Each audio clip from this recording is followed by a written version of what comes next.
Take a look at your keyboard for a second. QWERTY. Ever wondered why on earth the letters are arranged like that? I mean, why not just go in alphabetical order? And here's the kicker. We've known about faster, more efficient layouts for decades. So why are we still stuck with QWERTY?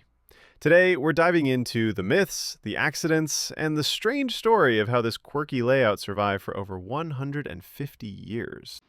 Let's rewind to the 1860s. Christopher Latham Sholes, a newspaper editor from Wisconsin, was tinkering with one of the very first typewriters. His first idea? Keep it simple. Just put the keys in alphabetical order, A, B, C, D. Logical, right? But there was a catch. Early typewriters used these little metal arms called type bars. Press a key, and a bar would swing up, smack the paper through an inked ribbon. The problem? If you typed too quickly, especially with letters next to each other, clang, the bars jammed. And since you couldn't even see the page while typing, one jam totally killed your flow. So, Sholes needed a fix. Over years of trial and error, he started shuffling letters around. The idea was simple. Separate common pairs, like T and H, so the arms wouldn't collide. But here's where it gets interesting. Historians argue that QWERTY wasn't just about fixing the machine. It was about the people using it. One clue? Telegraph operators. They were some of the first typists, and their rhythm came from Morse code. There's evidence Sholes worked with them to refine the layout, meaning QWERTY was shaped as much by human habits as by mechanical necessity. Fast forward to 1873. Sholes sells the rights to, wait for it, E. Remington and Sons. Yes, the gun company. They launch the Remington No. 1 with QWERTY baked in.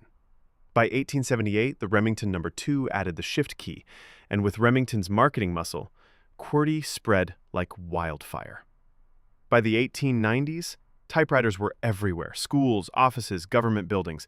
Typing schools trained students on QWERTY, and once businesses invested in training and machines, the layout was basically locked. Now, let's bust a couple myths.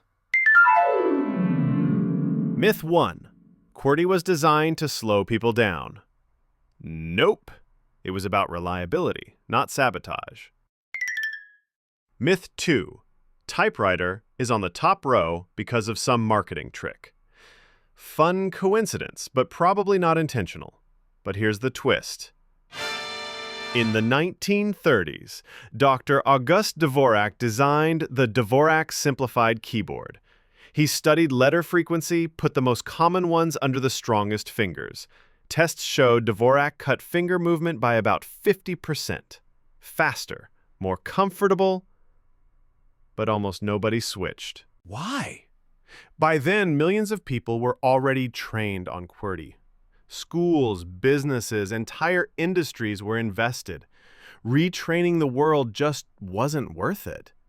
Even today, layouts like Colemak promise better efficiency, but they're still niche. Economists call this path dependency. We don't always stick with the best option. We stick with the one everyone else is already using. And here's a fun one. Researchers talk about something called the QWERTY effect, the idea that words typed more on the right side of the keyboard are perceived more positively. Controversial, sure, but it shows just how deeply QWERTY has embedded itself in our culture and maybe even our psychology. So why does QWERTY exist? Not because it's the fastest, not because it's the smartest. It survived because of a weird mix of mechanical fixes, user habits, corporate adoption, and about 150 years of pure momentum. So let me ask you, if you had the chance to switch to something better, would you? Or are we stuck with QWERTY forever? Drop your thoughts in the comments. I'd love to know what side you're on.